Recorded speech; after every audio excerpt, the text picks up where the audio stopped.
如果今天有一份合约会影响你未来10年的收入，你孩子的就业机会，甚至你家巷口小吃店的生存，你会不会想知道它里面到底写了什么？现在有一份这样的国家级合约正悄悄进行中，它叫台美21世纪贸易倡议。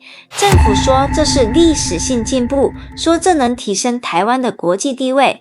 但我们要问，在这场外交突破里，我们付出了什么，换来了什么？现在这份国家合约，我们连内容都看不到，连问的权利都被剥夺，正悄悄决定我们每一个人的命运。今天这支影片不只要带你看清楚这份协议背后的真相，更要揭露连国际媒体都看不下去，开始公开开酸台湾总统赖清德。请帮这支影片按赞、留言、分享，让更多人知道民主不能藏在黑箱里。表面上政府说第一阶段的协议已经公开，没错，但最重要的第二阶段谈的是什么？是农业，是劳工，是环境，这些才是会真正影响你我生活的核心内容。而这部分政府选择保密，理由是国际惯例、国安考量。日本条文台湾看得到，韩国内容台湾看得到，台湾的条文跟内容台湾看不到。但人民要问的是，当谈判的门关起来，我们的声音在哪里？政府要人民完全相信政府，等到合约签下，我们才被告知，原来我们已经答应了。这不是只有专家在乎的事，不是只有政治圈内人在关心。现在我们来看，谁正在受害？农业首当其冲，开放美猪美牛关税调整，台湾农民根本无力竞争。云林屏东农民去年还在抗议，如今恐换来被牺牲的现实。中小制造与医疗器材厂，美方要求降低医疗与精密仪器关税，本土业者成本高，规模小，根本无法生存。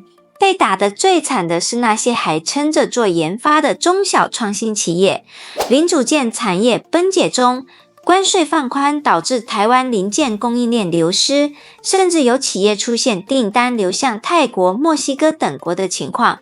台股跌给你看，像今年6月台股连续暴跌，电子、半导体、工具机、医材全面重挫。原因之一就是市场预期贸易协议将带来竞争力大幅流失。请问以目前的你是不是在科技产业？你是不是做贸易、做制造、做物流、做农业？如果你在这些行业，那你应该比谁都知道，政府的每一份合约都在决定你的饭碗还能不能端得稳。这不是国际事务，这是每一个人的柴米油盐。请你把这段影片分享给你的爸妈、同事、朋友，甚至你的孩子，让他们知道这份贸易协议的名字叫台湾，而签下去的是我们每一个人。我们看到的不是透明，而是黑箱；不是平等，而是单方面的牺牲。外交成绩单背后是谁的成本？最大问题就是政府只问美国，却不问人民。我们把晶片送出去了，把台积电送出去了，把人才送出去了。根据国防部与相关报道，2024年军购案总额报道约7166亿台币。2025年国防预算通过总额达6470亿新台币。同时，我们的产业补贴在哪里？我们的劳工保障在哪里？我们的健保、教育、医疗、长照有被好好照顾吗？政府说这些都是为了国家利益，但这个国家有没有包括我们？如果你也觉得不能再这样被欺负、被牺牲、被晋升，请留言写下我要知道真相，这将会是我们制作下一支追踪影片的方向。不是我们在唱，所以是外媒都看不下去了。彭博社 Bloomberg 专栏说，川普只喜欢赢家，而赖清德看起来像个走投无路的输家。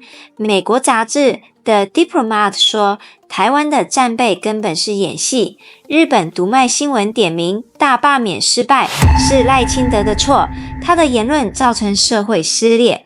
这些媒体不是蓝也不是绿，他们不是在玩台湾的选举，而是站在全世界的角度看，台湾的总统还能不能代表台湾？你以为他们是抗中保台，但现在看起来更像是反对异己、消费主权。当国会想审查谈判内容，他们说这是国安不能碰；当民间提出质疑，他们贴上标签说你是亲中。当媒体报道真相，他们派党媒翻译外电自嗨，但真正的外电报道却在痛批他们。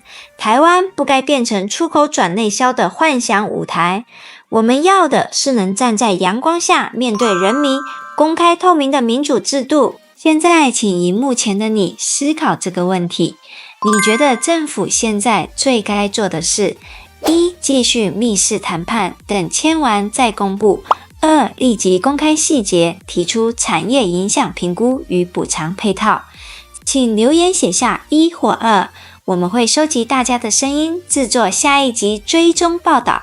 记得按赞订阅我们的频道，并把这支影片分享给每一个关心台湾未来的人，因为这不只是政府的事，这是你我们全家的未来。